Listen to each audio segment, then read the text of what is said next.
another movie review time, although I wasn't really planning on watching this in the first place. Um, who remembers the American Girl dolls? Who remembers that they got a movie series? Like, some of you may have been oblivious that that was even a thing.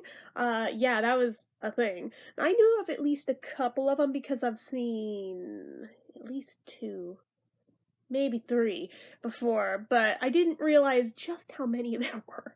Um, I saw one on either the Hallmark Channel or the Lifetime Channel or some shit like years and years ago. And it was cute. I think I saw the Molly one and was like, "Oh, I love Molly," so I watched it. And I think I saw whichever one had the little girl that lives in Arizona that's like a painter girl. I forget what the other one was, but I feel like I've seen three before. Um, Never really gave them much thought other than they kind of just are out there and are a thing that exists. I don't even remember what it was that oh, yes I do. Yes I do. So there's a channel that I recently discovered called Karen Puzzles that literally her entire channel is like jigsaw puzzle themed stuff. Yes, I know I'm a very boring person who watches very boring content, but one of the things that she did on camera was an American Girl doll puzzle, and it was like legit from the 90s. I remember this thing from when it was in catalogs and stuff. I didn't personally own it, but I mean, I remember it existing. And part of it was stream consciousness for talking about the American Girl movies, and I was like, oh yeah, those were a thing, huh? I don't know why. This sparked off a kick of me looking up how many were there, and then, dude, really? There was like a dozen of them at least. So I was like, well, I know what I'm doing for YouTube now, so I'm tracking down all of them if possible, or at least as close to it. I'm not gonna throw any money at this, but I mean, once I can find for free online to watch or anything, I will watch and review. But I'm gonna try to do them in order where possible, where I can find them. If I can't find them, then I'll skip to the next one I can find. But I'm gonna try and review them because I don't know why.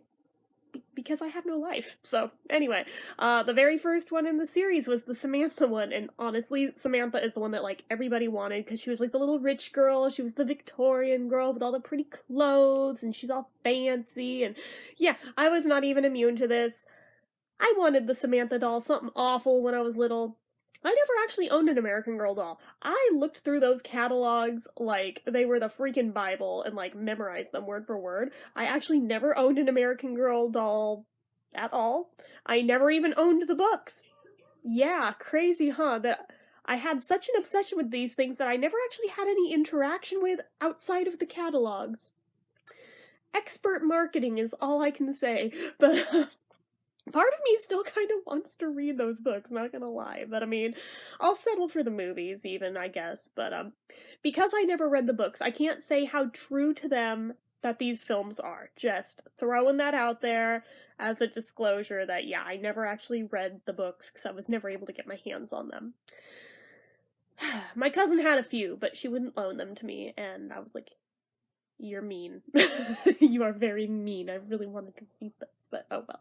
Anyways, so yeah, Samantha, An American Girl Holiday, I believe is the exact title of this one. It depends on where you see it. Sometimes Samantha is in the title, sometimes it's just An American Girl Holiday, and just happens to have Samantha on the cover.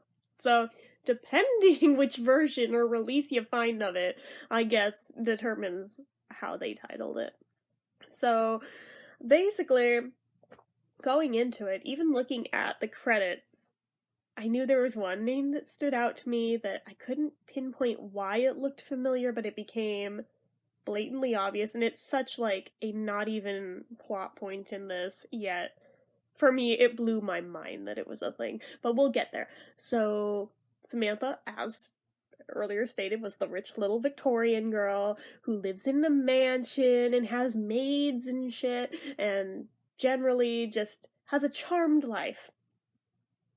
Other than the fact that her parents are both dead. But other than that, she lives a charmed life. She lives with her grandma, and her uncle is her favorite person in the world, and da da da da da.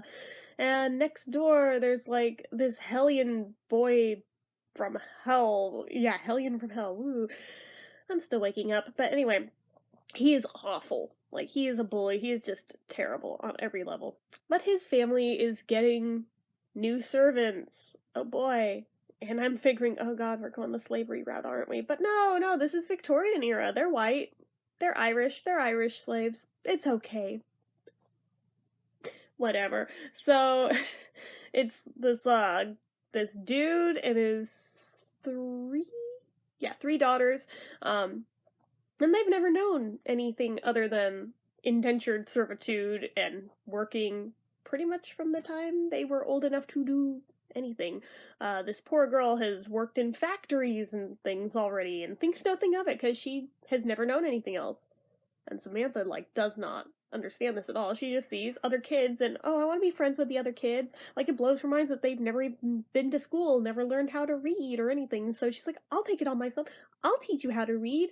And yeah, just come over to the fence line every day. I'll teach you how to read while you do your chores, even though... Yeah, any adult watching this is having a sinking feeling already of, aw, dude, you're gonna get her in trouble. You're gonna get this kid beaten, aren't you? Which, thankfully, no, they did not beat the child in this, but in real life, we all know that would have happened, at the very least. But, if not full-on fired, but anyway, so... This becomes a thing that she does her chores while Samantha teaches her how to read, and she becomes friends with her. She becomes best friends with her. She becomes friends with her sisters, and this, that, and the other. And they have a common bond that this girl's mom was dead, and yeah, they were able to link over that, and da-da-da-da-da. It's feeling very Disney, isn't it, with the dead parents thing? But I feel like this is a really common trope in kids things, even though I'm like, how many decades has it been since this was a super common thing that everyone just had dead parents? For real though.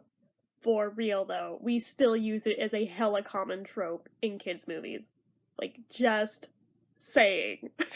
It's the really cheap, easy, lazy way of throwing in an emotional pull into stuff. But anyway. So, fine. Whatever. They deal with it in very different ways, this, that, and the other. And then the girl's uncle comes to visit, and it all seems like it's gonna be a wonderful, magical time. He's gonna take her to the World's Fair, like he promised in his letters, and da-da-da-da-da. Oh, but he brought a female friend with him. Oh, they're engaged to be married. Oh, he forgot he was going to take her, and now she feels like a third wheel and feels betrayed by her uncle because he dared fall in love and is gonna get married. How dare you, uncle? You're gonna forget about me and replace me with her. It's yeah, kid, he is. Really, though, get on with your life. That happens. It sucks, but it happens. But, it's just yeah, shocker, what the hell? Oh, and this woman is a suffragette to boot, and the grandma doesn't approve of this, and this, that, and the other, but she has to deal with it with grace, and therefore so does Samantha, even though she hates it, and she, scowls at her every time she looks at her. It's a whole thing. It's this is the stupidest drama, I swear. If she were so trained to be well-behaved, I'm pretty sure she'd be trained not to scowl at this woman every time she looks at her, but whatever. Whatever. I'm not supposed to think of that, but, anyway, so I'm looking at the woman who plays the girlfriend. I'm like, you look so familiar. Why do you look so familiar? And as she is gifting Samantha a book, because she loves to read, and it happens to be The Wizard of Oz, of all things. Ding! I just got where I know her from. On Once Upon a Time, you were the Wicked Witch of the West. Holy crap! This is probably a decade before Once Upon a Time was even a thing, 'cause this is from, I want to say 2004. Chills, even just thinking about it now, I just got chills again, full-on, goosebumpy chills. Do they yeah, you can see them. I was whoa, okay, that's really, really weird and creepy, but cool, but okay. But it was weird seeing her play a good guy. Not gonna lie. But yeah, apparently that'd be why Rebecca Mader stood out in the credits to me, and I didn't know why. I'm I know that name, but I don't know why. That would be why. Mia Farrow was the grandma, by the way, so there was two names I recognized in it, but the other one I was seems familiar, but I can't place it. But all of a sudden I was I know you. Where do I know you from? I know that face. I know those eyes. Where do I know that from? And then the more I look at her, it's like, I know who you are. And then I IMDb'd it, and yep, it's her. So anyways, like I said, not even a plot point, just I thought it was really weird but cool. So anyways, that's a thing. Um, but anyway, so they're going to be married, like, very quickly, so I'm thinking, oh, he knocked her up, right? But no, apparently not, because this is a kid's film, and they're not gonna go there, and it's, like, the Victorian era, so we're not gonna go there, because that would be improper, and da-da-da-da-da. Oh, but she's a suffragette, so she's, like, fighting for the women's right to vote, because let's just arbitrarily include this, because yay girl power. But, anyways, I don't know. It seemed, like, very just forced and, like, yeah, you're spoon feeding this to us, aren't you? I see what you're doing. I see what you're doing. You're pandering. Stop it. Anyways, there's even like one scene where she goes to like, I don't want to say a women's lib meeting because I don't think that's what they'd be called. I guess a suffragette meeting. I don't know. But she drags Samantha along with her.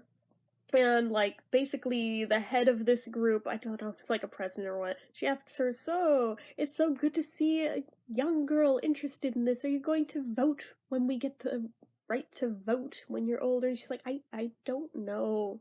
No, I don't know.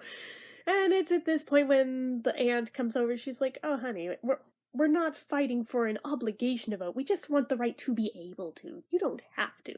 And that's, like, the last time we hear mention of this. And the whole thing is, like, so, all of that build up for that one thing, for one line. We couldn't have compressed this, or like, I don't know. I don't know. It felt so forced and just cringe-tastic. I was like, why? Why is this a thing? Why are we doing this? We get it, yeah, suffragettes, got it. But anyway,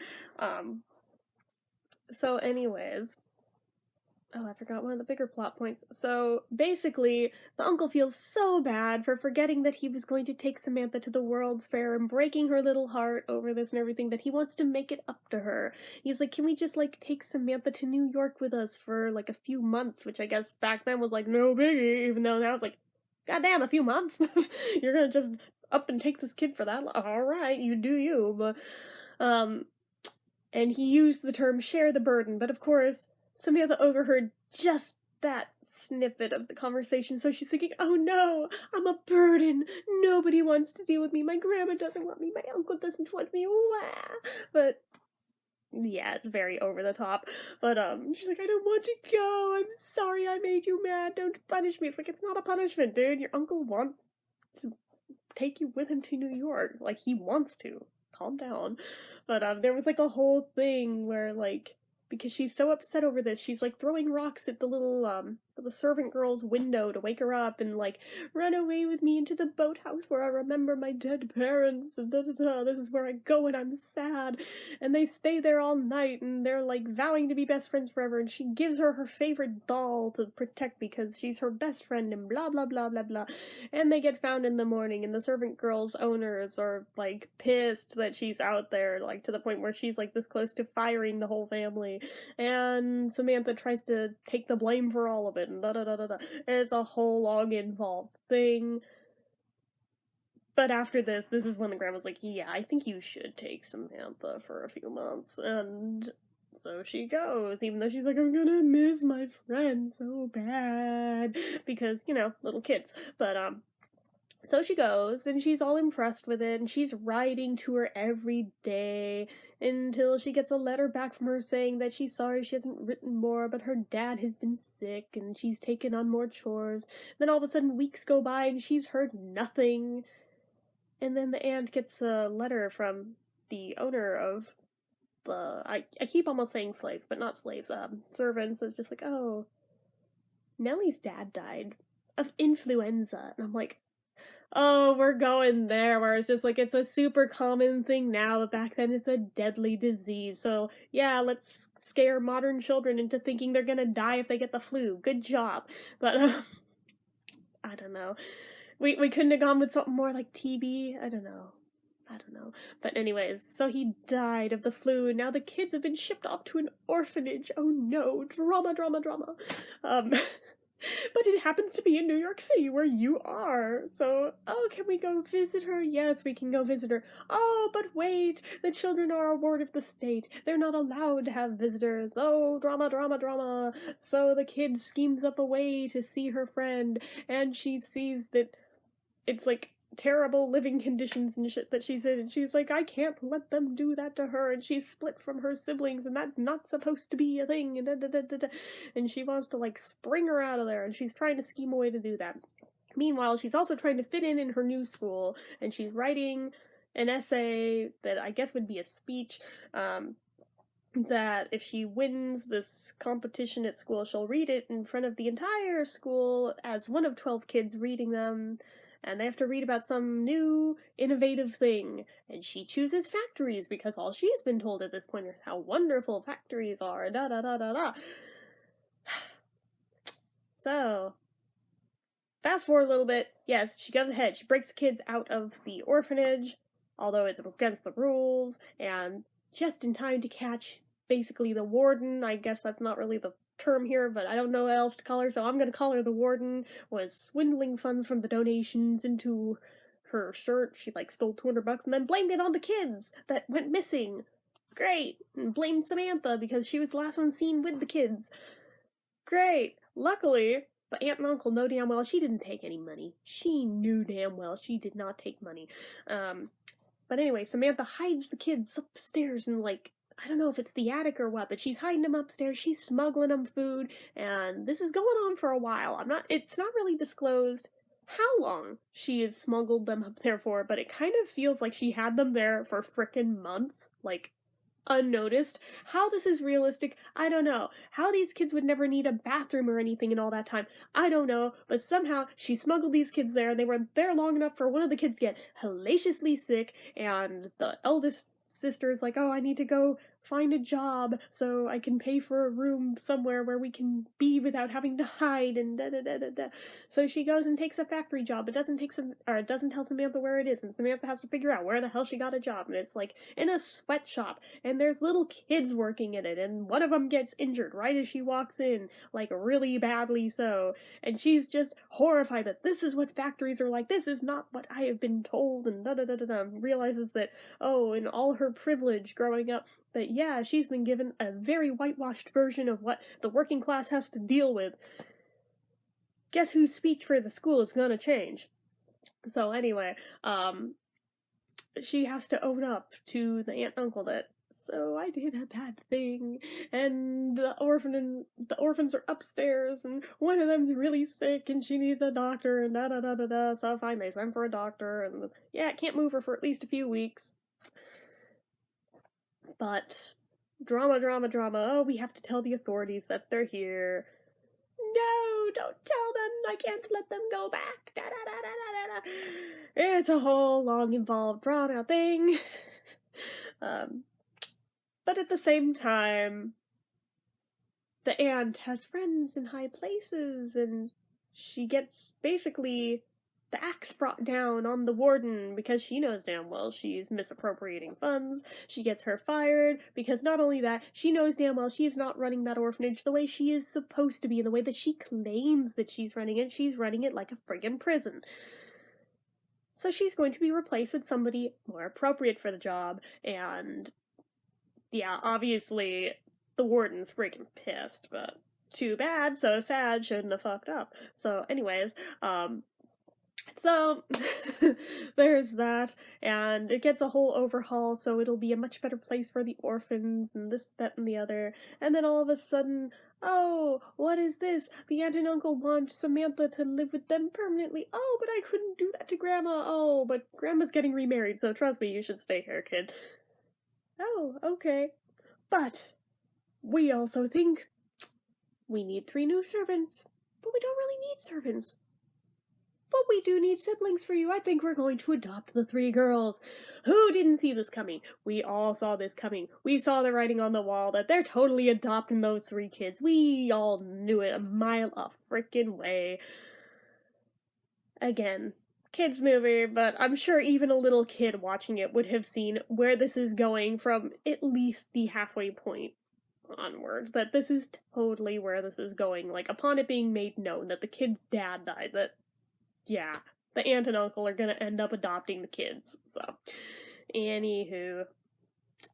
All that said, even being predictable AF, I still thought it was really cute, and as somebody who just like marveled over the pictures of those dolls in the catalogs for years, seeing them come to life on the screen and actually be on a real person, I was sitting there like, oh, I recognize it! I recognize that outfit! I recognize that outfit! Oh my god! And like just little details of what all was mentioned in those pages. I was like, I recognize that! I recognize it! So I can only imagine, as somebody who never even read the actual books, just the catalogs was fangirling this hard. How much that somebody who grew up with the actual books must feel watching these, you know? Because I feel like, oh my god, it feels like magic just watching this, not gonna lie. But anyways, I found it very cute, and even being super predictable, the ending made me cry a little bit, just a little, not very much, enough to well up, but not like ugly cry or anything. But yeah, that. So anyways, I thought it was really cute for what it is. I think as like a children's film, I would rate it like, I don't know, maybe I'm like torn between a 3.5 to a 4. Like somewhere in between these two numbers. Whatever you would put as a halfway point between those two, it gets that out of 5. So, yeah, I know I'm not very helpful here, sorry. But, I think it's cute. I think that if you were a fan of the American Girl dolls in the books growing up, that you would probably enjoy this. And that if you didn't grow up with them and have no knowledge of them, that this might be just like a what is this kind of a thing. But even so, I think it was really cute and well done. I don't know if the rest of the series is like this, but I thought this one was cute anyway. I did enjoy watching it. I liked it. So, just throwing that out there. And it is on YouTube right now, so I mean, if you want to watch it, you can totally do it for free. So, anywho. That is it for this one, guys. So as usual, you guys know the drill. If you like this video, go ahead and give it a like. If you're not already and you'd like to be, click subscribe, hit that notification bell icon so you never miss an upload, leave comments down below about this, about anything. Leave it all in the comments. Make sure you're following my social media accounts, my Facebook fan page, my Twitter, my Instagram, my Etsy, everything and more. It's all down below. And if you like what I do here on this channel and you'd like to help support it, the donation link, as always, is down in the description. Get your name on the end card for a month from the time of donating. Grab yourself a donator perk that are listed at the end of every video. All there. And in case you haven't heard it today and you need to hear it, I love you and I'm proud of you. Anyway, guys, till next time, bye-bye.